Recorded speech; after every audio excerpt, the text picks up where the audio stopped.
Hola a todos, es para mí un gusto poderles compartir el día de hoy, en el mes que estamos celebrando el mes de la Biblia y en esta semana que queremos profundizar sobre ella, pues el día de hoy vamos a compartir ese momento de encuentro con Jesús por medio de la palabra. Y qué mejor de recuperar o retomar la importancia de cómo hacer oración con la palabra de Dios. Muchas veces nosotros tenemos esa dificultad de acercarnos a la palabra, o no sabemos cómo acercarnos a la palabra, o no sabemos cómo hacer oración con la palabra de Dios. Entonces, el día de hoy vamos a profundizar un poco sobre esto y qué mejor con la lección divina. Vamos como a tratar de hacer esta temática no solamente teórica, sino también un poco práctica, para que los conceptos que vayamos manejando sean los mejor entendidos y podamos aplicarlos y llevarlos a nuestra vida diaria, a nuestra vida espiritual. Soy Emanuel, yo pertenezco a la comunidad Cuda y que se ubica en la parroquia de Nuestra Señora de las Victorias. Y será un gusto compartir con ustedes el día de hoy.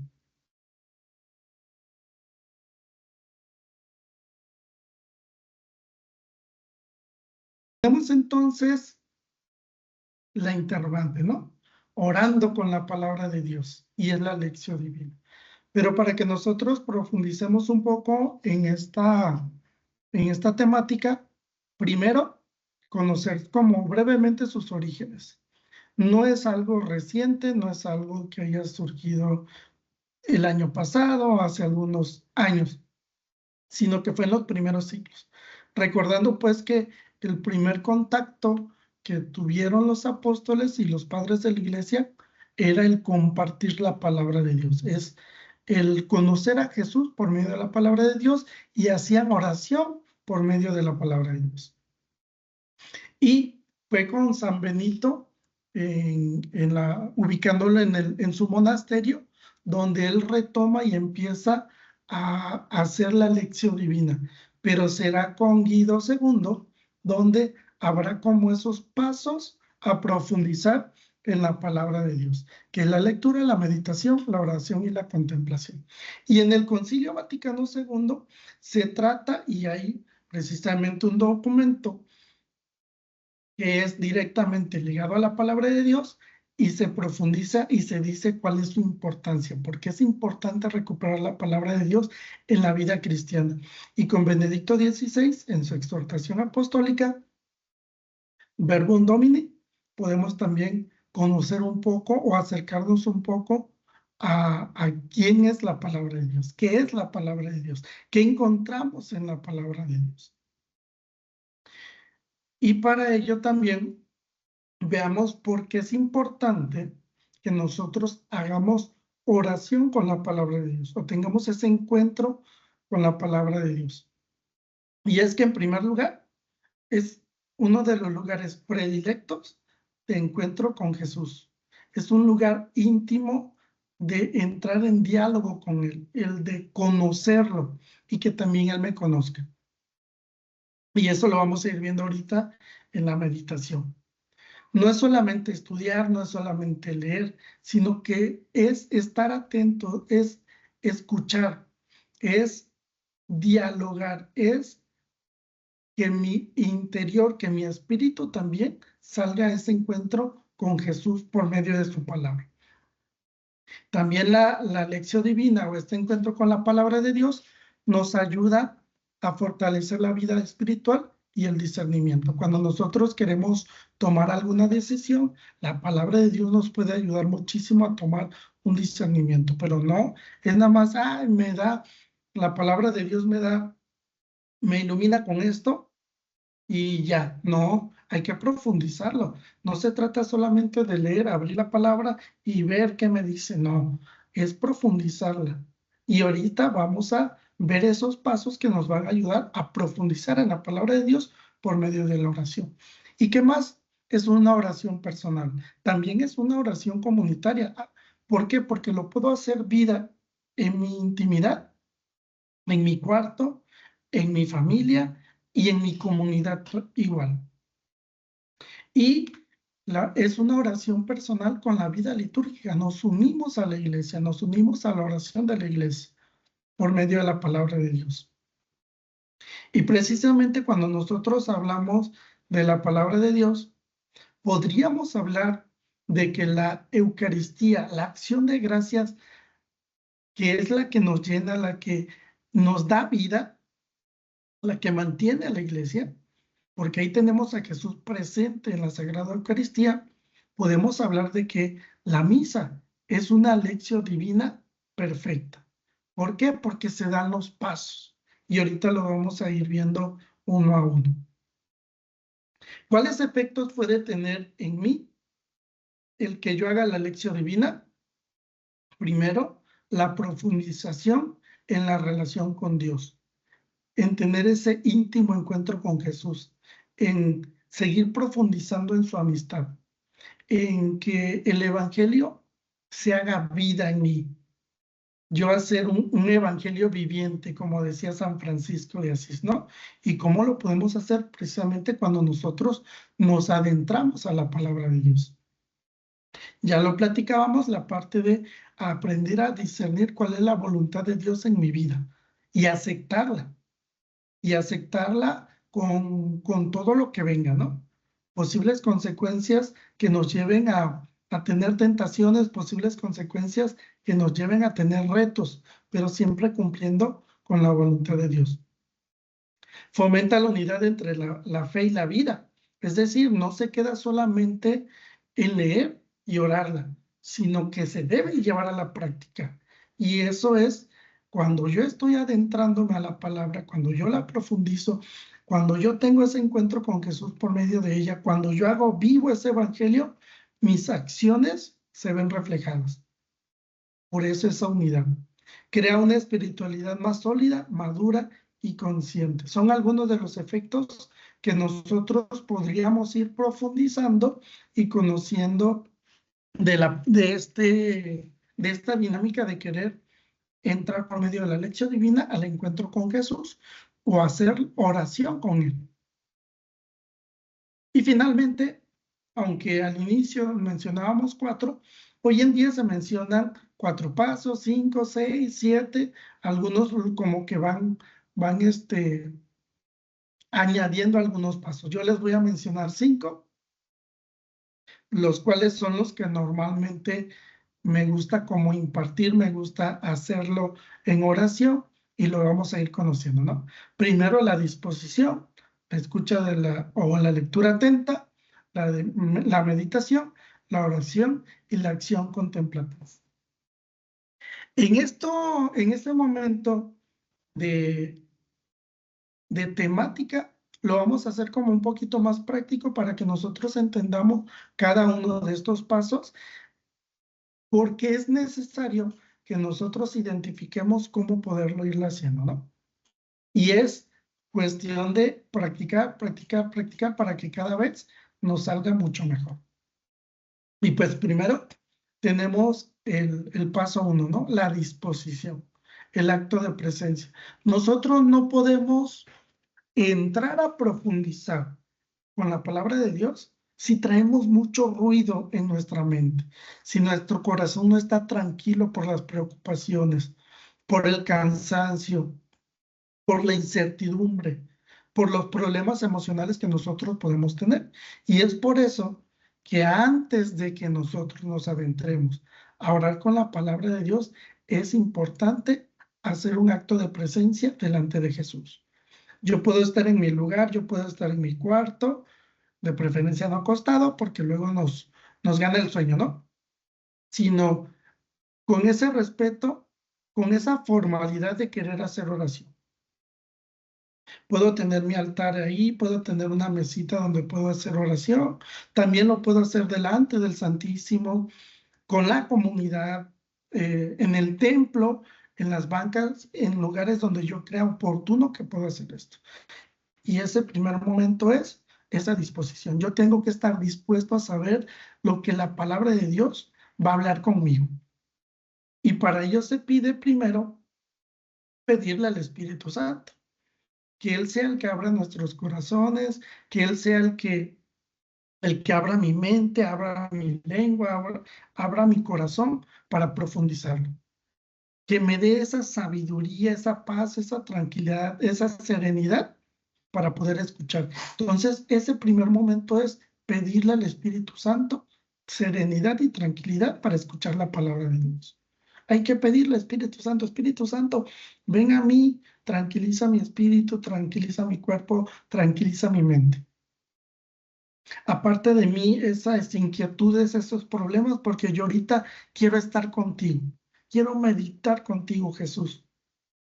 Dame serenidad, tranquilidad. Y para ello me puedo ayudar de mis respiraciones. Inhalamos y exhalamos, inhalamos y exhalamos. Puedo hacer 1 minuto, puedo hacerlo 2, va dependiendo también mi disposición. Y teniendo esa disposición, ya yo puedo empezar a meditar. Y para ello, yo también puedo meter mi música de fondo. Si tengo mis audífonos, puedo ponerle y pongo una canción del Espíritu Santo que me ayude, que me motive, que me dé serenidad, tranquilidad. Y hago silencio. Trato de hacer silencio. Y no solamente silencio exterior, necesito también hacer silencio interior, ir calmando esas inquietudes. Y si esas inquietudes persisten, ofrécelas. Te ofrezco esa inquietud, te ofrezco ese problema, te ofrezco esa situación, ese cansancio. Ahí está, Señor. Es mi ofrenda del día de hoy. Para que te dé tranquilidad y paz. Entonces nosotros nos acomodamos bien para escuchar la palabra de Dios. Tenemos esa respiración y hacemos nuestro silencio.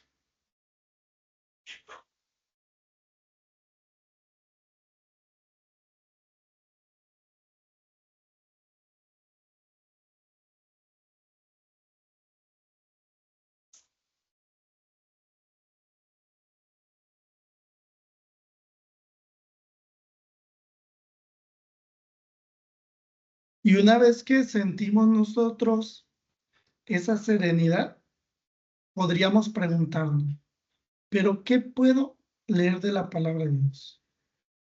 Recordemos que todos los días está la misa con sus lecturas. Puedo tomar una de las lecturas de la misa del día. Puedo retomar la lectura del domingo. Puedo retomar alguna cita bíblica que a mí me encanta, me fascina. Puedo leer alguna parte del Evangelio e irlo profundizando. El hecho es tener esa disposición a querer escuchar la palabra de Dios. Y hemos hecho, pues, nuestro acto de presencia. Una vez que tenemos nuestro acto de presencia, vamos al paso 2, a la escucha atenta de la palabra de Dios. Tengo esa paz y esa tranquilidad que Dios me ha dado, que el Espíritu Santo me ha animado a tener también. Vengo a la escucha de la palabra de Dios. Y entonces leo la palabra de Dios 1, 2, 3 veces. En esta ocasión vamos a hacer una lectura corta de la carta a los Romanos. Corta. No necesitas tener muchísimo para poder tener esa intimidad y ese encuentro con la palabra de Dios. Si no corta, puede ser.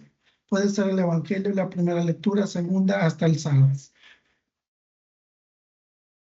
Y el día de hoy nos acompaña la carta a los Romanos.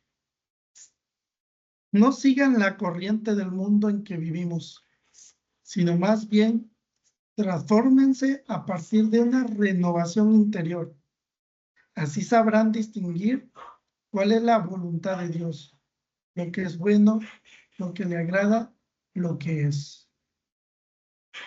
Puedo leerla en voz alta la primera vez, la segunda vez lo leo en mi interior, en mi mente. Hagámoslo.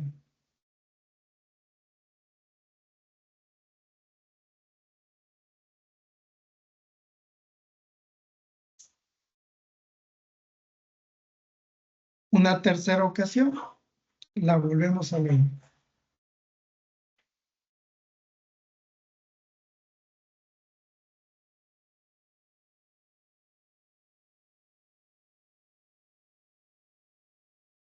Y una vez que nosotros tenemos ya leída la palabra de Dios, en este mismo paso es importante que nosotros sepamos qué dice la palabra de Dios en su aspecto literal.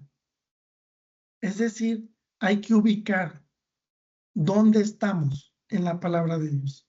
Y esto es lo que vamos a conocer como el contexto histórico o los aspectos literarios. ¿Y qué es el aspecto o el contexto histórico? ¿Dónde se ubica la carta a los romanos? ¿Quién escribió la carta a los romanos? ¿Para qué se dirigió a la carta a los romanos? ¿Por qué era necesario escribir esta carta a los romanos? ¿A quién se dirigió este fragmento en particular de los romanos? ¿Qué está pasando? ¿Quiénes son esos personajes o esas figuras? En este caso, estas figuras son los romanos, la comunidad de los romanos. Recordando que esta carta es de San Pablo. Tenemos que recordar quién es San Pablo. ¿Quién fue San Pablo antes y después de su conversión? ¿Cómo fue un luchador, un guerrero ante las comunidades y ante las dificultades? No, todo eso hay que recordarlo. Y la palabra de Dios, si se dan cuenta, no nos dice, pero sí es importante retomar todos estos aspectos. El autor, quién es y quién es la comunidad de los romanos. ¿Dónde podemos encontrar todo esto? En la misma palabra de Dios. Cuando yo la abro y nosotros nos damos cuenta, en los mismos comentarios, en la parte de abajo, vienen comentarios. Yo puedo leer esos comentarios y ahí me va a hablar un poco de la palabra, de la carta a los romanos. Y también al inicio de la carta a los romanos siempre viene una descripción. Al inicio de cada evangelio hay una descripción del evangelio. ¿Quién escribió el evangelio? Es como el aspecto histórico que podemos identificar y conocer. Yo puedo leer eso en ese momento. Ya leí la palabra de Dios, ahora vamos a contextualizarla para poder entenderlo. Porque no se trata solamente de tomar literal lo que nos está diciendo en este momento, sino hay que contextualizarla, lo que hemos mencionado hasta este momento. ¿Y qué nos puede decir la carta a los romanos? Primero, que la iglesia romana estaba compuesta por judíos y gentiles. ¿Quiénes eran los gentiles? Los que no eran judíos. Lo que podría provocar fricciones. ¿Por qué? Porque no se llevaban. Había enemistad, había diferencias sociales, raciales y nacionales, y también de creencias, y de cultura y de valores, mezclada con las creencias en los dioses, propiciando nuevas herejías. La carta a los romanos es un escrito que plasma el evangelio que San Pablo predicaba. Se destacará la misión salvífica de Jesús, su compromiso por liberar a los pobres y marginados. Podríamos afirmar que es el primer escrito sistemático sobre el significado profundo de la fe cristiana del Evangelio. Aunque su forma de redactar es especulativa y abstracta, es decir, es como más personal y tiene conceptos claros, concretos. Busca iluminar al creyente ante la realidad abrumadora del mal y el sufrimiento. Debe tomar su cruz a ejemplo de Jesús, porque es algo irrenunciable si queremos merecer el nombre de cristianos. Y dice, la cruz está en el corazón de la reflexión teológica de los romanos, es decir, toda o parte fundamental de la carta a los romanos tiene como esta teología de la cruz, que es una belleza, la verdad, la teología de la cruz, si nos profundizamos en ella, es una hermosura, porque al profundizarla dejamos de ver la cruz como algo malo, como algo en lo que es una maldición, y no, al contrario, es amor, es entrega, es esa dignificación que Dios nos da.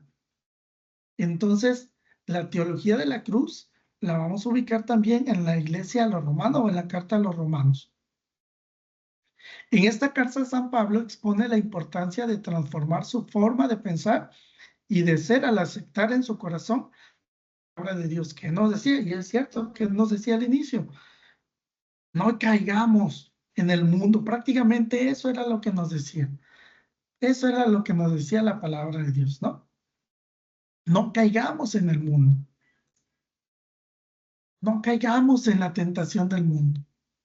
A pesar del sufrimiento y a pesar de la maldad del mundo, a pesar de que los placeres están a la vuelta de la esquina, no caigamos. El Espíritu de Dios viene a iluminar y ayudar en los momentos de flaqueza. Entonces, no debemos de caer en esas tentaciones, sino al contrario. ¿Qué nos dice? Así habrán distinguir cuál es la voluntad de Dios, sino más bien transfórmense, renuévense, y esa renovación interior, y sabremos cuál es la voluntad de Dios. No sigan la corriente del mundo en el que vivimos. Y hoy en día es muchísimo, ¿no? Pero estamos hablando directamente de lo que nos está diciendo en ese momento los romanos. ¿Qué más nos dice? El capítulo 12, que es de donde tenemos este fragmento de los romanos, explica lo que significa adorar y amar a Dios como Él quiere. ¿Y cuál es una de esas formas? No dejarnos llevar por las tentaciones del mundo, por los placeres del mundo. Esa manera de amar a Dios abarca todas las fases de la vida y requiere que la persona use su capacidad de razonar, en vez de dejarse llevar por una fe ciega o por pura emoción, por lo que dicta el mundo. En este capítulo hay consejos prácticos para tener cualidades cristianas, para llevarse bien con los demás y para saber cómo reaccionar cuando nos tratan mal. Y es cierto, que nos dicen, no nos debemos de dejar llevar por el mundo. Y así sabremos qué es lo que quiere Dios, cuál es su voluntad. Transformemos nuestro interior. Entonces, esta es como la parte literaria, el contexto en el que debemos de ubicar la palabra de Dios. Y si se dan cuenta, ampliamos más nuestro margen de conocimiento de lo que nos está diciendo ese pequeño fragmento de la carta a los romanos. No nos podemos quedar solamente con lo que dice en sí. Contextualicemos siempre todos los puntos que queremos como profundizar y meditar. Y esto también nos ayuda a formarnos. Conocer este contexto nos ayuda a formarnos. ¿Por qué? Porque muchas veces el tomar de forma literal la palabra de Dios puede también tenernos unas consecuencias graves. ¿Por qué? Porque podemos caer en errores de discernir lo que la palabra de Dios nos quiere decir. Y ahí hay que tener mucho cuidado. Hay que aprender a contextualizar la palabra de Dios. No leerla y inmediatamente esto me dice, no, hay que profundizar. Profundizar en su contexto y posteriormente hacer la oración. No se trata solamente de dar una respuesta inmediata, porque puede que eso que creemos que es inmediato en realidad no es la palabra de Dios. Entonces, ahí hay que tener mucho cuidado. Sobre todo cuando nosotros de buena fe queremos como compartir la palabra. Es que la palabra de Dios me dice esto a ti. No está mal, pero también qué me dice a mí. No se trata solamente de, de arrojar la palabra de Dios a los demás. Se trata también qué me está diciendo a mí para que yo la pueda compartir a los demás. De eso se trata esto también. Esta escucha de la palabra, la lectura atenta. No solo el compartir a los demás, sino primero qué me ha dicho a mí, qué me está diciendo a mí, esto que yo quiero compartir a los demás. Así que cuando nosotros queramos compartir palabra con los demás, primero también nosotros preguntémonos qué nos dice a nosotros, qué me dice a mí y cuál es su contexto. Y de aquí podemos hacer como un silencio. Ya contextualizamos, podemos volver a leer el texto bíblico y hacemos silencio.